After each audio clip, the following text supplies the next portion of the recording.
Hey yo, Paul here. So we've probably all been in this scenario. You walk into a cafe, you want to buy a bag of beans, you look at all of the bags on display, and you pick one according to the tasting notes. The issue with this approach is that you've now selected your beans according to someone else's very subjective taste of these beans. And even though there is a bunch of other information that you could be using to then narrow down the beans that you want, just because you don't understand how these impact the beans, you've decided to choose the beans according to what you do understand. Instead, let's try to dive into the more concrete information we have of the beans to then make our selection. In this video, I'm going to tell you how these things matter and how they impact the final bean that you'll be brewing with.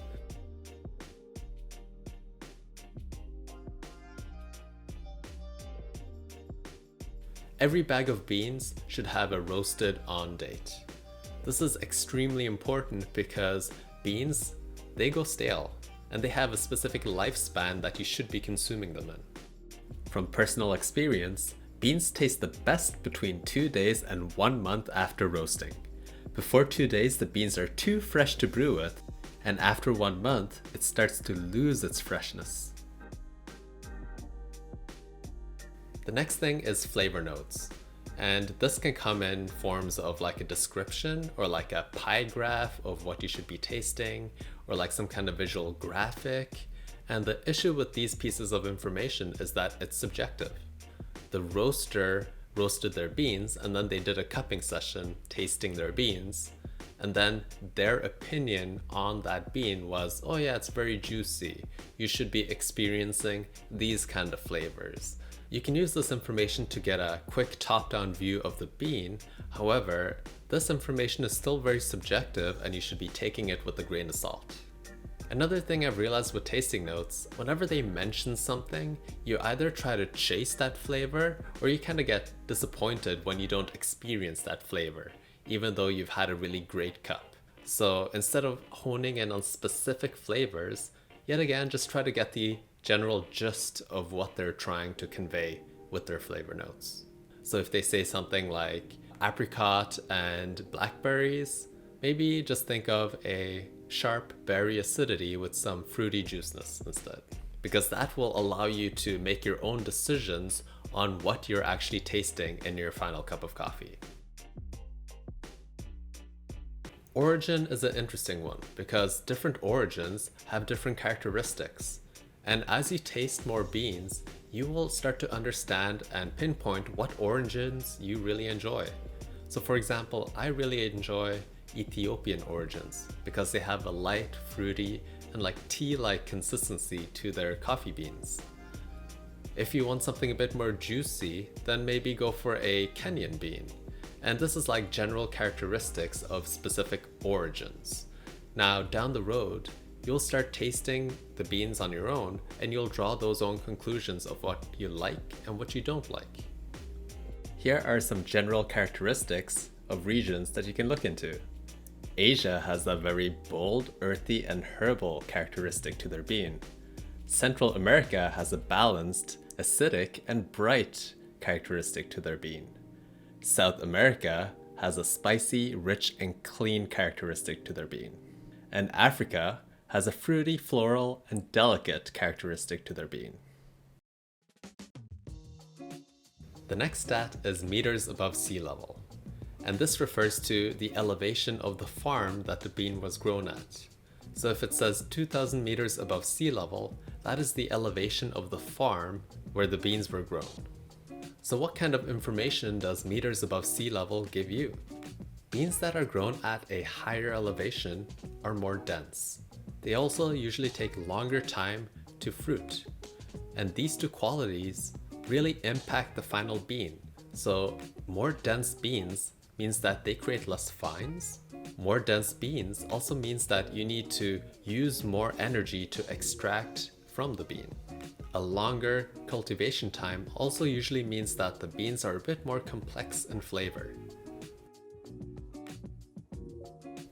When you encounter a blend, that is a bag of beans that has 2 or more origins put together to make that blend. The reason why roasteries do this is because they're aiming for more consistency and balance in their bag of bean. Perhaps one of the origins in the bag of beans was a bit too acidic, and the other one that they selected was a bit dull and boring, but maybe had a really good mouthfeel. By combining those two into a blend, you suddenly have a whole new composition that creates a unique cup of coffee that they've kind of Franken-made, which is then that blend. One thing I want to mention here is that blends aren't worse than single origins. They're just put together differently. You can get a really good cup of coffee from a blend, just like you can get a really good cup of coffee from a single origin. The main difference is that a blend usually has the flavors that the roastery kind of like put together to then make a good cup of coffee. And in comparison, the single origin usually focuses more on those specific flavors you can only get from that origin and that type of bean.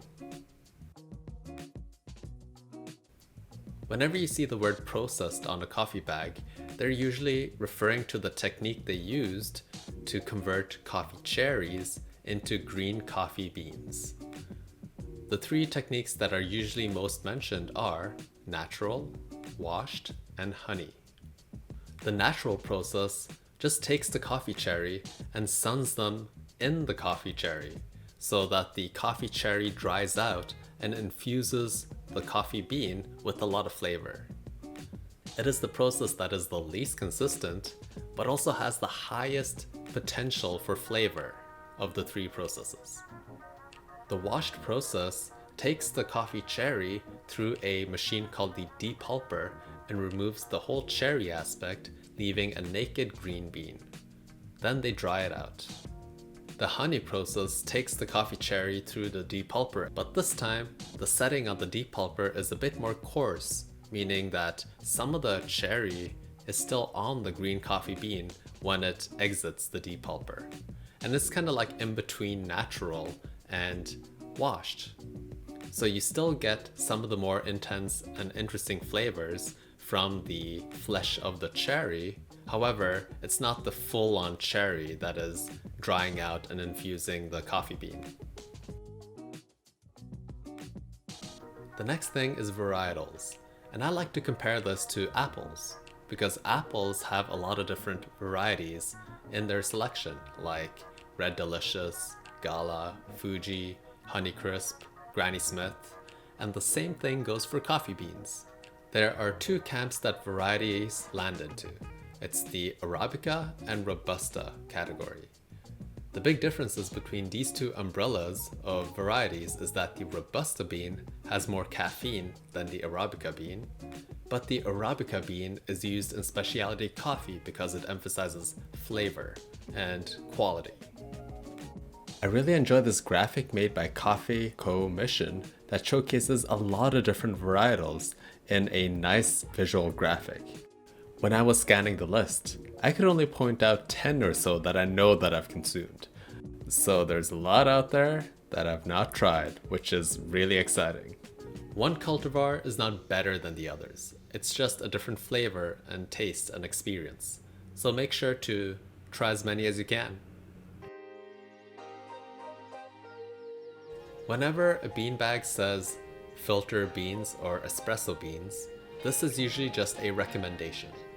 And it's important to take it with a grain of salt because whoever roasted these beans, they tasted the beans and in their opinion, these beans should be used for that specific process. I've had great success with espresso beans on a filter brewing device and vice versa. A roastery can also tell you a lot about a specific bean. So just like how origins have specific qualities and characteristics to look for, specific regions and areas in the world have specific preferences in their beans.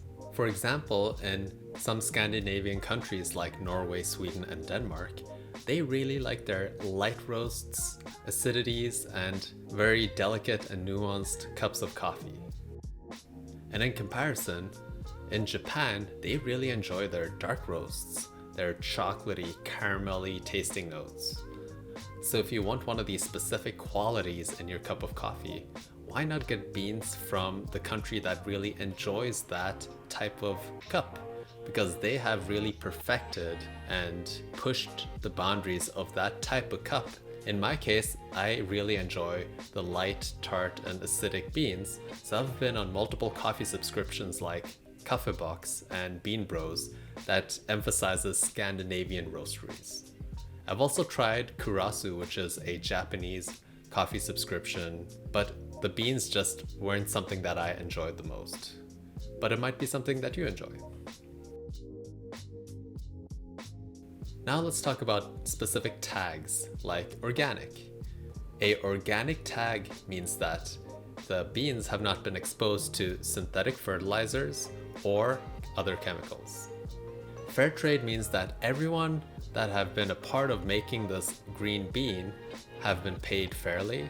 It's been a transparent process and there is no shady labor going on. Direct trade means that the roasteries buy their green beans, you guessed it, directly from the farms instead of using a middleman. Now that you understand some of the information you can find on a coffee bag, what do you do with it? The way you should be looking at this is to create a mini database for yourself so that you can select a better bean in the future. And the way you can do this is super simple. Whenever you brew with a bag of beans, if you either like it or dislike it, just take a photo of it and write like or dislike. Down the road, you'll have multiple pictures of beans that you like and multiple pictures of beans that you dislike. Go through the different pieces of information on those bags and try to draw connections and see what kind of information that keeps on reoccurring.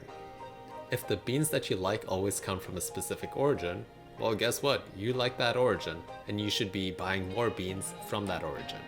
If the beans that you don't like usually have the same tasting note, fluff words, perhaps you should put that on a don't buy list. So maybe never buy a bag of beans that says like papaya or like some kind of weird tart fruit. If you keep doing this process, you'll really have a good understanding of what beans that you like and what beans you don't like. Hopefully the next time you go into a cafe to buy a bag of beans, you will be equipped with more information to make an educated choice on what bag of beans you should be selecting. If you enjoy this type of content, make sure to like, comment, and subscribe. I would really appreciate it. Also, if you want to support the channel, this is something new over here, I've made a Patreon. If you don't know what Patreon is a a great way to support the content creators you enjoy on a monthly basis. As a member, you'll get exclusive perks like behind the scene content, brewing live streams, and digital coffee downloads. Check it out at patreon.com/brewinghabits. Down the road, I'll have some fun, interesting incentives for my Patreons, so be on the lookout for that. I'll for sure mention it in my videos. But until next time, peace. That was a good one.